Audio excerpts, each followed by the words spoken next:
Bueno, mis amigos, a todos ustedes que están ahí listos para escuchar esta palabra, abran su Biblia, ojalá se concentren y no se dejen distraer y puedan escuchar lo que el Señor quiere hablar a cada uno de nosotros en esta mañana.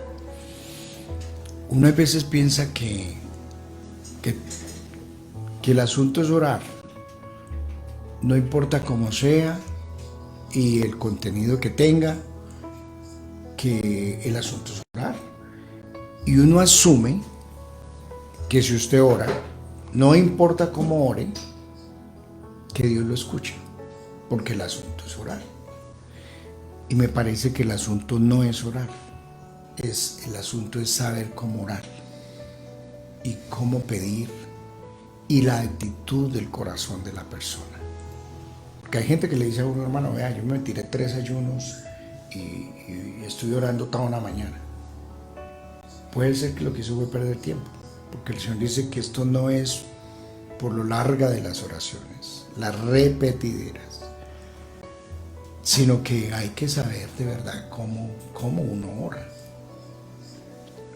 He estado pensando en Lucas 18 con el tema que vamos a trabajar esta mañana, es la oración que agrada al Señor. ¿Cuál es la oración que a Dios agrada? Y también cuál es la que no le agrada. Voy a invitarles de que si ustedes tienen la Biblia abierta, podamos leer un texto, el texto de Lucas 18. También le refirió Jesús una parábola sobre la necesidad de orar siempre y no desmayar, diciendo: había en una ciudad un juez que ni temía a Dios ni respetaba a hombre. Había también en aquella ciudad una viuda, la cual venía a él diciéndole: hazme justicia de mi adversario. Y él no quiso por algún tiempo. Pero después de esto dijo dentro de sí: aunque ni temo a Dios, ni tengo respeto a hombre, sin embargo, porque una viuda me es molesta, le haré justicia, no sea que viniendo de continuo me agote la paciencia. Y dijo el Señor: oí lo que dijo el juez injusto. ¿Y acaso Dios no hará justicia, muchas gracias, a sus escogidos que claman a Él día y noche? ¿Se tardará en responderles? Os digo que pronto les hará justicia. Pero cuando venga el Hijo del Hombre hallará fe en la tierra. A unos que confiaban en sí mismos como justos y menospreciaban a los otros, dijo también esta parábola. 2 hombres subieron al templo a orar. Uno era fariseo y el otro publicano. El fariseo, puesto en pie, oraba consigo mismo de esta manera: Dios, te doy gracias porque no soy como los otros hombres, ladrones, injustos, adúlteros, ni aun como este publicano. Ayuno 2 veces a la semana, 2 diezmos de todo lo que gano. Mas el publicano, estando lejos, no quería ni aún alzar los ojos al cielo, sino que se golpeaba el pecho diciendo: Dios, sé propicio a mí, pecador. Os digo que éste descendió a su casa justificado antes que el otro, porque cualquiera que se enaltece será humillado, y el que se humilla será enaltecido. Aquí encontramos en este texto 3 modelos para aprender sobre el tema de cuál es la oración que agrada a Dios y cuál es la que no agrada. Arranquemos con la que no agrada. Aquí habla de un fariseo que iba a orar. Dice que 2 hombres subieron a orar. El uno era fariseo y el otro era publicano. La oración que a Dios no agrada es la oración del fariseo. Los fariseos eran una secta religiosa en los tiempos de Jesús, encargados de hacer cumplir la ley. Ellos memorizaban las escrituras, ellos sabían la Torá, sabían de memoria. eran celosos de la ley. Pablo el apóstol fue de esta secta de los fariseos y eran tan celosos que ellos podían asesinar a alguien por no cumplir la ley. Eso era su responsabilidad, vigilar que se cumpliera la ley. Para los fariseos Jesús fue un reo de muerte porque Jesús, según ellos, violó la ley muchas veces sanando a la gente en el día de Sabbat. Pero también para ellos fue una profanación muy grande porque Jesús, ellos lo acusaron de hacerse pasar como hijo de Dios y decir que antes de Abraham era él. Eso para ellos fue imperdonable y lo declararon un reo de muerte. Estos religiosos, celosos como son, implacables con el que viola la ley, que pueden apedrear, que pueden asesinar a una persona, son muy religiosos y oran. Ellos también oran. Y de pronto oran mucho más que usted y yo. Esta gente son sagrados en la oración, en el ayuno. Esta gente son sagrados en cumplir los ritos, en ir a las celebraciones. Ellos no son como muchos de nosotros que la tomamos lazo y fresco y nos relajamos con esto. No, son celosos por cumplirla. Y uno diría, bueno Señor, pero una gente como esta, que son tan fieles en el ayuno, en la oración, en el diezmo, en cumplir todo. Señor, pero pues claro, ¿cómo no le va a responder el Señor? Porque uno asume que una persona tan celosa y tan espiritual, pues hombre, tiene una entrada directa al cielo en sus oraciones y tiene comunicación con el teléfono rojo a cualquier hora. Puede llamar al cielo y ya Dios se conecta. Entonces el Señor dijo, no, pero sabe una cosa, no me agrada la oración del fariseo. ¿Por qué? Porque el Señor dice que estos tienen un gran problema para el Señor, que es que confían en sí mismos como justos y menosprecian a los demás. Ellos usan la oración precisamente, en primer lugar, para sacar sus credenciales espirituales delante de Dios. Ellos se enorgullecen de decir que ellos cumplen la ley. ¿Por qué? Porque el asunto del fariseo es hacer, no ser. Entonces, si usted hace, si usted cumple estos requisitos, entonces usted está agradando a Dios. Entonces, por lo regular, ellos tienen su lista y van y están chequeando las cosas que cumplen. Y van delante de Dios y le dicen, Señor, bueno, yo me voy a presentar delante de ti como un hombre justo, un hombre que cumple la ley. Yo mire todas mis credenciales, Señor, cómo oro, cómo ayuno, cómo diezmo. Además, mire las cosas que yo no hago. Yo no soy ladrón, yo no soy adúltero, yo no soy asesino, bueno, cualquier cosa que ellos podrían mencionar, le sacarán al Señor las credenciales. Y hay veces nosotros tenemos ese gran problema, que nos acercamos a Dios como sacándole credenciales. Señor, mira cuánto he ayunado, cuánto he orado, cuánto te busco, cómo te sirvo. Yo recuerdo un amigo que salió de una conferencia muy grande y sirvió como traductor y fue otro de los predicadores de esa conferencia grande. Y terminó la conferencia y cogió el maletín con su computador, con todas sus cosas, porque tenía otro vuelo internacional. Y salió de la conferencia, llegó al aeropuerto El Dorado, entró al baño y con su maletín, sus cosas, y alguien se le acercó con un cuchillo y le dijo, entrega el maletín. Y lo robó. Y el tipo se desapareció. Y dijo, llevaba mi plata, llevaba mi pasaporte, llevaba todos mis documentos, llevaba el computador y me roban. Entonces él me cuenta que él se fue muy airado con Dios. Y le dijo, Señor, ¿cómo es posible que yo te sirvo tanto como yo te sirvo? Mire todo lo que hice en esta conferencia. Cómo preparé, cómo prediqué, cómo hice todo. Y esta es la forma como tú me pagas, Señor. Entonces quedó lleno de rabia y frustrado con Dios.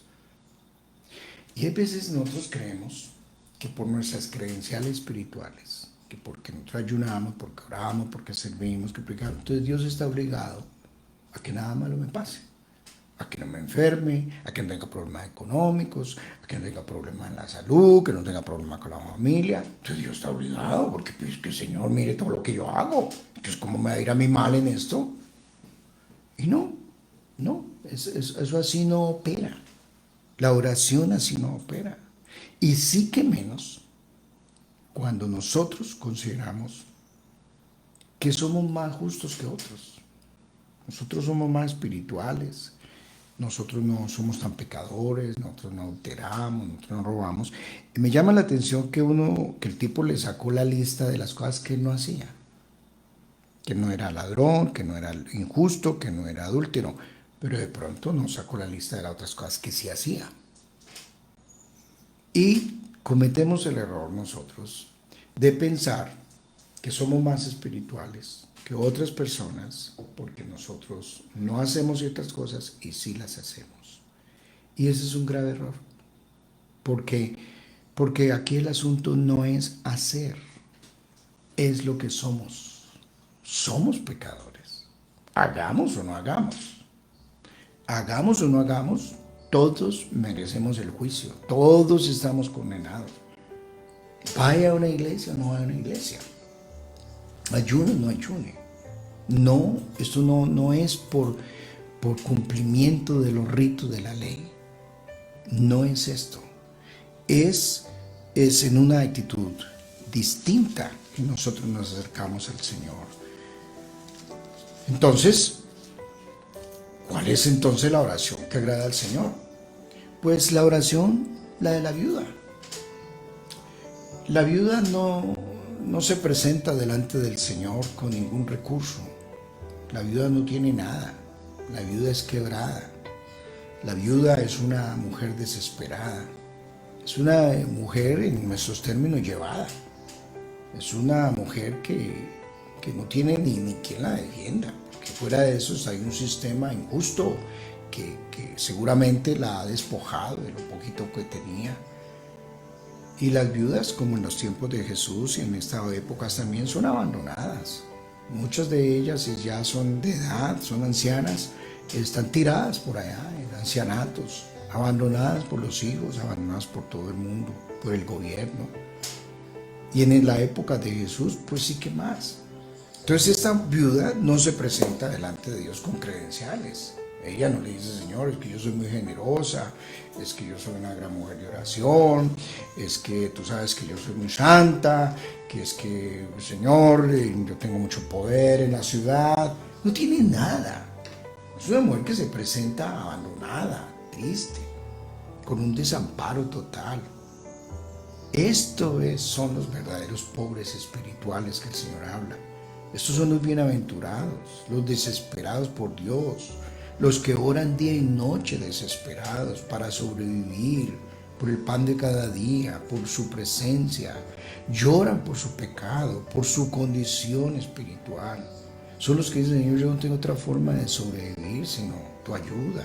Si tú no me das un lazo, me tiras un lazo para salir, yo no salgo, Señor, porque soy un vil pecador necesitado que necesita de tu gracia y de tu misericordia. ¿Qué tal la viuda comparándose con quién? ¿Con quién se iba a comparar? ¿Que ella era mejor que quién? Se llevada. Y esos son los verdaderos pobres espirituales que se postran porque dicen, Señor, téngame de mí misericordia. No soy más que nadie aquí en la iglesia. Yo no me considero digno de nada. Pero en este mundo espiritual, de los super espirituales, que son los más ungidos, los que tienen más poder, los que hay que tocarles el borde de la chaqueta o el pañuelo porque tienen tanta unción y tanto poder, porque son los generales, los que han logrado estatus poderosos espirituales, los que verdaderamente ayunan y guerrean y son poderosos y se ganan el mundo. Pues ¿cómo nos sentimos los demás si nos acercamos a una iglesia tan pecadores, tan frágiles, tan necesitados de Dios? Es más, muchos de estas viudas ni se atreven a acercarse a ella, ni se atreven. ¿Por qué? Porque seguramente en ese círculo espiritual de los grandes poderosos acá de Dios en la tierra, ni les permitirán acercarse. Eso pasaba en el mundo religioso con el templo. Estos pobres desgraciados, gentiles, ni les permitían entrar al templo, porque eran inmundos. Los pastores era de lo más bajo, era gente que tenía un oficio inmundo, no les permitían entrar, tenían que entrar allá en el patio de los gentiles. El pobre eunuco no podía entrar tampoco. Y eso se convirtió en el mundo religioso. Llevamos un fariseo por dentro, donde ni los pecadores se atreven a acercarse a nuestras iglesias, porque como nos ven tan arriba, nos ven a todas, no encuentran a nadie llorando por el pecado. No, es que somos muy poderosos, somos muy tremendos, muy grandes. Y no, yo nunca olvido un día que estaba en una conferencia internacional muy grande por allá en Europa y vi uno de esos grandes predicadores que los vi en plataforma, una conferencia de más de 5,000 personas, pero cuando estaba en el aeropuerto con mi amiga lo vimos y qué bueno ir a saludar al tipo, lo vemos aquí frente a nosotros, parece que toma el mismo avión. Y cuando nos acercamos salieron 5 guardaespaldas y dijo, ni se atreva a acercarse. Esos son los ungidos poderosos que los pecadores no podemos acercarnos. Entonces el Señor dice, no, yo quiero es la oración de una viuda esta, desesperada. Las iglesias están llenas de ricos espirituales. No es que ni necesitan orar, ni necesitan buscar de Dios, ni necesitan arrepentirse. Es que saben todo, saben la Biblia de memoria. Buenos fariseos, la saben de memoria, saben todo. ¿Para qué busco de Dios? ¿Para qué me humillo? ¿Para qué confieso mis pecados? Es que es más, ni soy pecador. Como una vez me decía alguien, hermano, pastor, a mí me cuesta mucho trabajo encontrar un pecado en mi vida. Le dije, ¿cómo? El solo hecho de que existas, ya eres pecador. El solo hecho de que hagas o no hagas nada, estás condenado al juicio, dice el Señor. Ninguno de nosotros se salva. Y no es por hacer o no hacer. Y la otra oración que definitivamente el Señor le agrada es la oración del publicano. El publicano sí que menos tenía credenciales. Era rechazado por la sociedad, era odiado, era un vil pecador para los religiosos, era digno de ir al infierno. Eran endemoniados, socialmente rechazados. ¿Con qué mérito se acercaba este pobre tipo al templo? No, es que ni se atrevía a levantar los ojos al cielo. En cambio, yo sí me atrevo. Ni los ángeles se atreven a mirar al Señor de frente, se tienen que cubrir con sus alas. El mismo Isaías, cuando lo ve en su templo, cae como muerto. Semejante profeta, profetas mayores de la talla de Isaías, y llega a decir, ay de mí que soy hombre muerto, soy inmundo, soy inmundo. Este hombre así se acercó, Señor, yo, ¿digno de qué? Yo no soy digno de nada. Y él apela a algo que en teología esto es, apeló a lo que era, sé propicio. Sé tú la propiciación por mi pecado. Tú eres, Señor, el único que me puede sacar de esta inmundicia, que me puede sacar de esta condición. El único que puede tener misericordia de mí y extender gracia. Eso es la oración de la viuda, la oración de un publicano, que se postran. Yo creo que si uno solamente orara así todos los días, no tiene que hacer las grandes oraciones y las grandes proclamaciones. Si uno solamente dijera todos los días, sé propicio a mí que soy pecador. Señor, no merezco nada. ¿Con qué derecho tengo yo para acercarme delante de ti y decirle, Señor, es que merezco? No merezco nada. Ni usted ni yo merecemos nada. Merecemos la muerte. Y si somos y estamos donde estamos, es por su mera gracia. Es su misericordia. Que Dios me usa aquí en la emisora, mire, yo no lo merezco. Puede estar muerto. Este proyecto que tenemos acá es pura misericordia de Dios. Nos tiene vivos, nos tiene por su gracia. Y si nos usa, es no porque lo merecemos. Por eso me fascinó cuando el centurión dijo, Señor, yo no soy digno. Yo soy digno que entre a mi casa. ¿Qué va a encontrar en mi casa? No va a encontrar la mejor casa, la mejor familia, el mejor orden de casa. Puros ángeles ahí cantando dentro de la casa. No va a encontrar nada. No, va a encontrar pecado. Entonces no soy ni digno. Solo tu palabra nos sostiene. Tu obra en la cruz. Lo que tú hiciste, Señor, por mí. Fuiste propicio por mi pecado. Y si soy lo que soy, es por su mera gracia y misericordia. Porque 7 veces cae el justo. Ahí no dice, Señor, otra vez caigo, otra vez la embarré, otra vez fallé. Pero Jehová lo levanta. Y como me decía aquí, Winston, que ha enseñado bellamente sobre el vaso del alfarero. ¿Cuántas veces nos quebramos, caemos, nos quebramos? Y el Señor en su misericordia otra vez coge y dice, yo no te desecho. Muchos de nosotros, a mí personalmente, se me han quebrado vasos que son preciosos donde tomo mi café en la mañana. Y yo los boto, los tiro a la basura. Mi señora es mucho más compasiva, misericordiosa. Y muchas cosas que se han quebrado así, de porcelanas y vasos preciosos, ella los pega otra vez. Ella los remienda y los pone ahí. La ventaja con el Señor es que Él no nos hace remiendos. La ventaja con el Señor es que Él hace nuevas criaturas, nuevos vasos. Y nos da la oportunidad nuevamente, nos da el chance.